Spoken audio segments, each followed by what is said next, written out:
Sir what is market structure shift? देखें, जो market ने एक स्ट्रक्चर बनाया हुआ होता है, एक जो ढांचा बनाया होता है, वो जब टूटता है तो उसे मार्केट स्ट्रक्चर शिफ्ट का नाम दिया जाता है। देखिए, मार्केट के अंदर जो स्ट्रक्चर बनता है वो बेसिकली, जैसे आप घर का स्ट्रक्चर बनाते हैं, कोई रियल एस्टेट का काम करता है या कोई अपना घर बनाने जा रहा है, ठीक है, तो सबसे पहले वो क्या करते हैं, उस घर का स्ट्रक्चर बनाएंगे कि यार इसमें इतने कमरे होंगे, ये लॉन होगा, यहाँ वॉशरूम्स वगैरह, गैराज, ठीक है, वो सारा एक स्ट्रक्चर बनता है।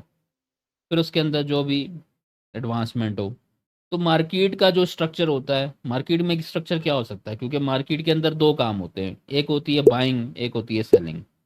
ठीक है, तो बाइंग क्या करती है, बाय मार्केट प्राइसेस को हाई पर लेकर जाती है, बिकॉज जब मार्केट में डिमांड होगी तो प्राइसेस हाई होंगी। और सेलिंग क्या करती है, प्राइसेस को डाउन साइड लेके आती है, जब सप्लाई ज़्यादा होगी तो प्राइसेस गिरेंगी। तो ये दो काम होते हैं। ठीक है, जब मार्केट हाई गई और लो भी आई, अब मार्केट ने अगर प्रीवियस लो को ब्रेक नहीं किया बल्कि और प्रीवियस हाई को ब्रेक कर दिया, तो ये एक स्ट्रक्चर बन गया। ठीक है, मार्केट ने एक पैटर्न बना दिया। इससे ये साबित होता है कि मार्केट जो है वो अपने लोज को मेंटेन कर रही है और हाइस को ब्रेक कर रही है, और हाइस तभी ब्रेक हो रहे हैं जब market in a bullish trend. ठीक है, तो ये एक स्ट्रक्चर बन गया। अब अगेन मार्केट यही काम करती रहे तो ये क्या है, स्ट्रक्चर स्टिल आपका ठीक है। लेकिन अगर मार्केट आकर अपने प्रीवियस हायर लो को ब्रेक कर देती है, तो इट मींस के मार्केट ने जो प्रीवियसली स्ट्रक्चर बिल्ड किया था, जो कि एक बुलिश फॉर्म में था, जो ऐसा स्ट्रक्चर था जिसमें हाइस ब्रेक हो रहे थे, हायर लोज मेंटेन हो रहे थे, ठीक है, तो उसे कहा जाता है मार्केट स्ट्रक्चर शिफ्ट। अब लोग इसमें ये कंफ्यूज होते हैं, क्योंकि जब यहाँ पर मैं समझा रहा हूँ it is very easy to understand for everybody, ठीक है, लेकिन जब वो चार्ट पर जाते हैं तो वहाँ पर इस तरह नहीं होता, बल्कि वहाँ किस तरह होता है, इस तरह मार्केट इसको ब्रेक करती है, and then market moves like this and then moves like that. ठीक है, तो यहाँ पर कंफ्यूजन हो जाती है कि यार कहाँ मार्केट स्ट्रक्चर शिफ्ट मार्क करें। अब यहाँ तो वहाँ तो जब किसी ने समझाया था तो it was very refined shape of the structure which is very easy to understand, but on the real chart it looks like this. तो ये कंफ्यूजन होती है इसमें। फिर इंटरनल और मेजर के बात आ जाती है, इंटरनल स्ट्रक्चर, मेजर स्ट्रक्चर। अब इंटरनल और मेजर स्ट्रक्चर क्या है, मेजर स्ट्रक्चर वो है जो मैंने पहले आपको एक शक्ल दिखाई। इंटरनल क्या होता है कि जब मार्केट ने एक हाई लगाया और एक लो लगाया, इसके दरमियान market retracement, sometime market retracement करती है in a single go, in a single candle, और in a series of one sided candle. ठीक है, बट ऐसा हमेशा नहीं होता। ठीक है, समटाइम मार्केट एक स्ट्रक्चर की फॉर्मेशन में रिट्रेसमेंट करती है, जो कि इस तरह है।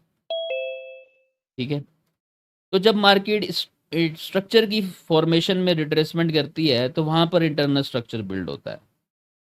ठीक है, और जो लव्स चोच है या CHOCH, चेंज ऑफ कैरेक्टर, वो इस्तेमाल होता है फिर वहाँ कि मार्केट ने एक हाई लगाया, एक हायर हाई लगाया, एक हायर लो लगाया। अब मार्केट अगर इस तरह मूव करती है तो मार्केट का पहले क्या काम था, मार्केट ने लो लगाया था, हाई लगाया था, उसके बाद हायर लो लगाया था। तो मार्केट की फॉर्मेशन ये थी कि वह हायर लो मेंटेन कर रही थी और हाई लगा रही थी। लेकिन on the very first time market makes a higher high and makes a higher low, and market moves, try to moves upside, but क्या हुआ कि अब वो हाई को ब्रेक नहीं कर सकी, बल्कि आकर जो उसने हायर लो लगाया, जो कि प्रीवियस ट्रेडिंग रेंज के अंदर था, उसको ब्रेक कर दिया। तो जब मार्केट अपना इस तरह का बिहेवियर चेंज करती है, इसको बिहेवियर कहेंगे, इसको स्ट्रक्चर नहीं कहेंगे, ठीक है, स्ट्रक्चर आपका मेन इधर है। तो जब मार्केट बिहेवियर चेंज करती है तो वहाँ वेरी फर्स्ट टाइम आप उसको चेंज ऑफ कैरेक्टर कहते हो। इसने अपना कैरेक्टर चेंज कर लिया, बिहेवियर चेंज कर लिया। अब वो करते करते चाहे तो 100% रिट्रेसमेंट कर ले, चाहे 50-60, चाहे 75, वट एवर, कुछ भी परसेंटेज में वो रिट्रेसमेंट कर सकती है। और अगेन सेम काम अगर मार्केट दोबारा अपसाइड पे कर देती है तो again change of character. Break of structure for the major one होगा यहाँ। बस स्ट्रक्चर के अंदर जो समझने वाली चीज है, जो कंफ्यूज करने वाली चीज है, वो होती है इस टाइम पीरियड में, इस टेन्योर में। अगर मार्केट सीधे सीधे हाईज और सीधे सीधे हाई और लोज लगा रही हो, वहां पर किसी किस्म की कंफ्यूजन नहीं होती। अब आपका सवाल ये पैदा होता है कि भाई ये किधर बिल्ड होता है और मार्केट सीधी सीधी रिट्रेसमेंट कहाँ करती है। देखें, जब मार्केट एक लंबी मूवमेंट करती है ना, एक अच्छी हेल्दी एक्सटेंशन करती है, तो उस वक्त मार्केट में वॉलेटिलिटी होती है। बिकॉज ऑफ दैट मार्केट जो है वो एक हेल्दी एक्सटेंशन कर जाती है, अच्छी हेल्दी मोमेंटम कैंडल्स बन जाती हैं। लाइक जिस तरह न्यूयॉर्क आप 6 बजे से लेकर 8 बजे तक, ये एक बड़ा ज़बरदस्त वॉलेटिलिटी का टाइम होता है, किल जोन टाइम होता है। तो उस टाइम ये हो जाता है। लेकिन ऐसा हर वक्त तो नहीं होता, ऐसा हर वक्त तो नहीं होता। मार्केट में हर वक्त तो इतनी तेज़ी नहीं रहती। मार्केट में सेशंस क्लोज भी होते हैं, ठीक है। तो जिस वक्त मार्केट के अंदर वॉलेटिलिटी कम होती है, ऐसे ट्रेडिंग आवर्स जो किल जोन्स में नहीं है, उस वक्त अगर मार्केट रिट्रेसमेंट करना चाहेगी तो वो फिर इंटरनल स्ट्रक्चर बनाते हुए रिट्रेसमेंट करेगी।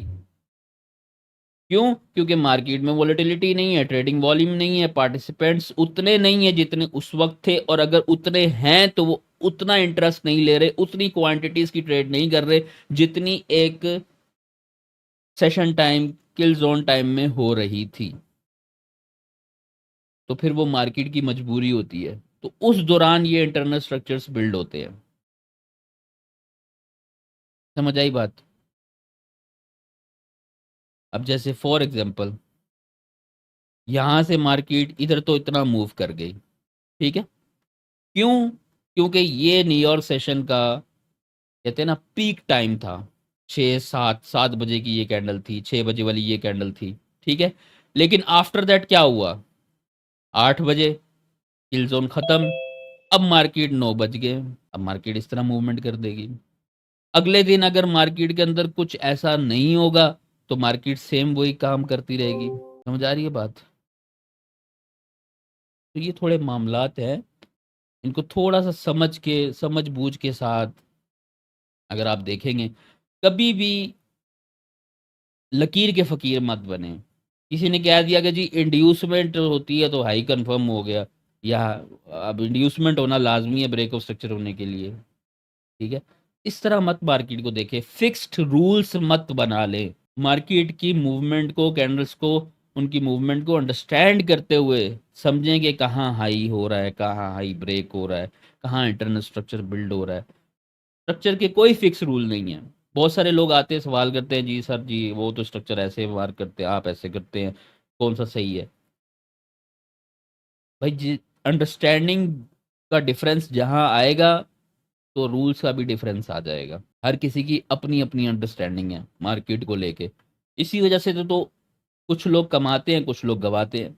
अगर सारे एक ही जैसी चीज़ों पर काम करना शुरू कर दें और चीज़ें डिफाइंड हो जाए, फिक्स्ड हो जाए, इस पर एक किताब लिखी जाए कि भाई स्ट्रक्चर बनेगा तो ऐसे ही बनेगा, डिमांड बनेगी तो ऐसे ही बनेगी, तो मुझे ये बताओ कि फिर गलती कौन करेगा? प्रॉफिट तो तब होता है ना जब एक के पास लैक ऑफ नॉलेज हो और दूसरे के पास नॉलेज का भरमार हो, तो वो प्रॉफिट करेगा और ये नुकसान करेगा।